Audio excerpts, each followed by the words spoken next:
বাংলায় দেখবেন অনেক লোক ঘুরতে আসবে, পুজোর সময় ঘুরেও বেড়াবেন, আর দরকার হলে একটা ঝালমুড়ির কৌটোর মতো কৌটো করে নেবেন, একটু বাদাম দিয়ে দেবেন, একটু ছোলা দিয়ে দেবেন, দারুণ বিক্রি হবে। আপনারা কি জানেন কচুরি পানা দিয়ে এত সুন্দরভাবে সেটাকে শুকিয়ে ব্যাগ তৈরি করছে, বাজারে যাওয়ার ব্যাগ তৈরি করছে, খাবার থালা তৈরি করছে। আগে যে শালপাতার থালায় খাবার দিত, ওই থালাতে খাবার দিচ্ছে। বাচ্চাদের জন্য তুলোর পিলো ইউজ করে, মানে বালিশ। এই কাশফুল দিয়ে কত ভালো হতে পারে। এই কাশফুলগুলো আর তুলো মিশিয়ে দিয়ে একসাথে, যদি কাশফুলের সংখ্যাটা বেশি হয়ে যায়, এ তো তুলোর থেকে অনেক হালকা। ভাববেন এক একটা জিনিস আছে গ্রামগঞ্জে, অনেক জায়গায় এখনো পড়ে আছে, যা দিয়ে আপনার ব্যবসা হতে পারে। যারা আমার দর্শক বন্ধুরা রয়েছেন তারা নিশ্চয়ই এটা দেখলেন, এটা হয়তো শুনলেন। তারা রাজ্যের মুখ্যমন্ত্রী মমতা বন্দ্যোপাধ্যায় তিনি ব্যবসা বলতে রোজগারের উপায়ে বাতলে দিতে বললেন, কাশফুলের বালিশ তৈরি করো, ঘুগনি নিয়ে বসো। এই কথাগুলো বলা হয়েছে এবং ঠিক সেই জায়গা থেকে এই কাশফুল, ঘুগনি, চপ শিল্প, এই সমস্ত কিছু করবার জন্য তো একটা ছোট্ট এইটুকু জায়গা তো অন্তত চাই। সেটা কোথায় হবে?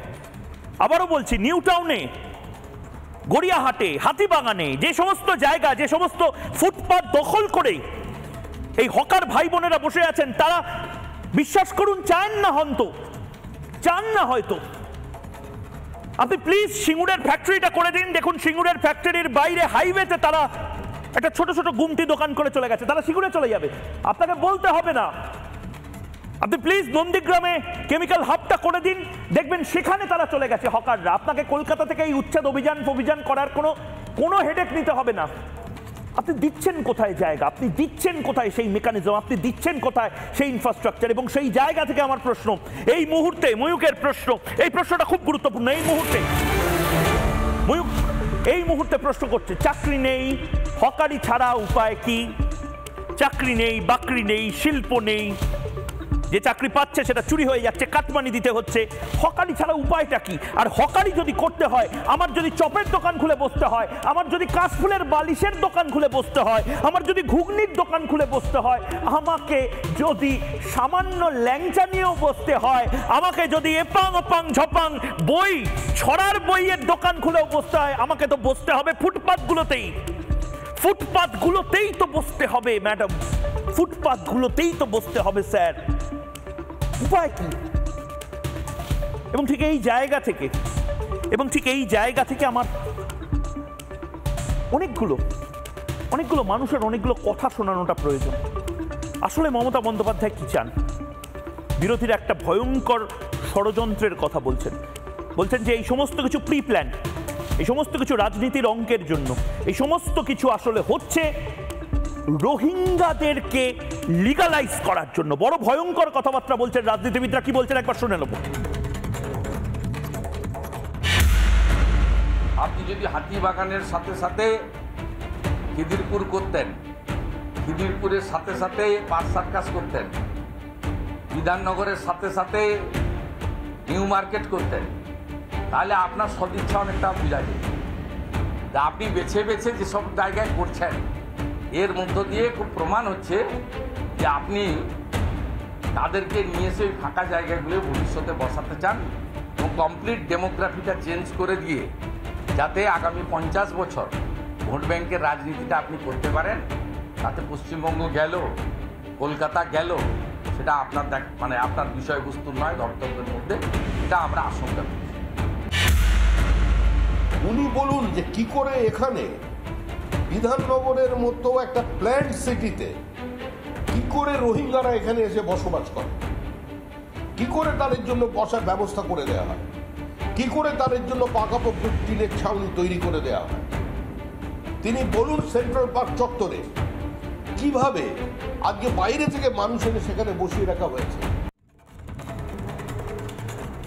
আমি জানি না যে এই মুহূর্তে কোনো খবর আসছে কিনা, আমি পিসিআরকে অনুরোধ করব আমি আমাদের যারা নিউজ রুমের সহকর্মীরা রয়েছেন তাদের অনুরোধ করব, অন্য চ্যানেলের মানে মিনমিনে চ্যানেলের যারা সাংবাদিকরা রয়েছেন তাদেরকেও অনুরোধ করব খোঁজ নিতে, ফোন লাগাতে। আপনারা কোনো খবর পেয়েছেন আজ এত ঘটিকায় এতগুলো রোহিঙ্গা কলোনি অবৈধভাবে যারা বিদেশিরা এখানে দখল করে বসেছিল তাদেরকে সরানো হইল, তাদের উচ্ছেদ করা হইল, এরকম কোনো খবর এসেছে কিনা?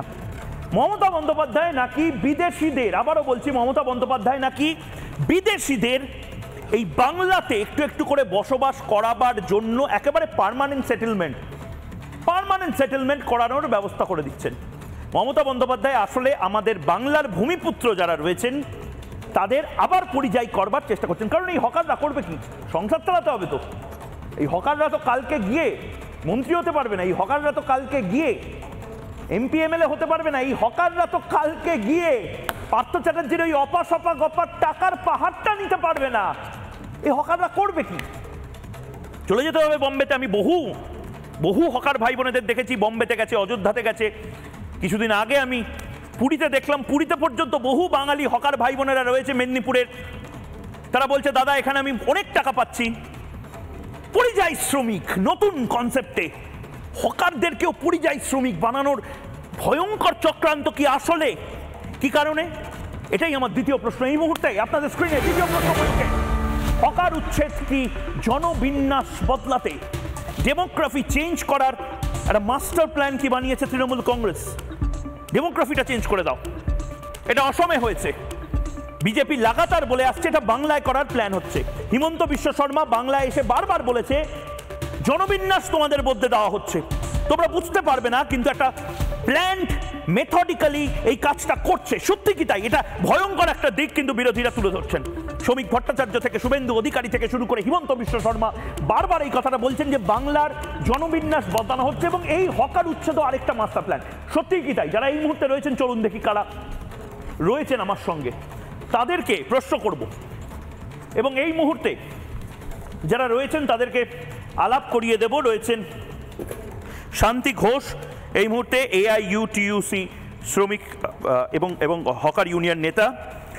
রয়েছেন দেবজিৎ সরকার, বিজেপি মুখপাত্র আইনজীবী। রয়েছেন অরিন্দম আচার্য, প্রাক্তন পুলিশ কর্তা। নীলাদ্রি ভট্টাচার্য, আইনজীবী আমাদের সঙ্গে রয়েছেন।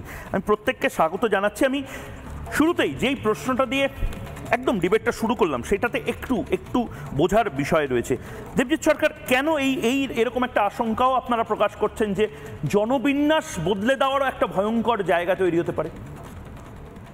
একই রকমভাবে যদি যে কথাটা আমাদের দলনেতা বলেছেন, বিরোধী দলনেতাও বটেন, যে একই সঙ্গে রাজ্যসভার সাংসদ শ্রমিক ভট্টাচার্য বলছেন বিধাননগরে নাকি রোহিঙ্গাদের এরকম জায়গা তৈরি হয়েছে, একটা কিছু করা হয়নি। একদম, যে প্রত্যেক জায়গাতেই তো এরকম জনবিন্যাসের পরিবর্তন হচ্ছে, ডেমোগ্রাফি র্যাপিডলি ডিক্রিজ করছে, চেঞ্জ হচ্ছে, এটা একটা সমস্যা। তার সঙ্গেও যখন অপারেশন সানশাইন হয়েছিল তখন আমরা একটা এই একই রকম দেখেছিলাম যে রাত্রির 11টার সময় হাতিবাগানে বুলডোজার চললো, অন্যদিকে ওই খিদিরপুরের ওখানে ওদের আলাদা মল করে, আমার সঙ্গে শ্রমিক নেতারা রয়েছেন তারা স্মরণে আনতে পারবেন, তাদেরকে সরানো হয়েছিল আগে তাদের জন্য ব্যবস্থা করে, এবং তাদের চাবি টাবি দিয়ে দেওয়া হয়েছিল, হাতে তুলে দেওয়া হয়েছিল সেই সময়। কিন্তু এদের জন্য সেরকম কিছু করা হয়নি। কতগুলো হকার্স কর্নারের মতন করা হয়েছিল, সেটাও শ্রমিক আন্দোলনের যারা তখন নেতৃত্ব দিতেন, যখন হকার সংগ্রাম কমিটি, এবং তখন তারপরে সেখান থেকে বেরিয়ে এসে যারা জিনিসটাকে খুব লড়াই দিলেন, তারপরে একটা মোটামুটি জায়গা তৈরি হলো।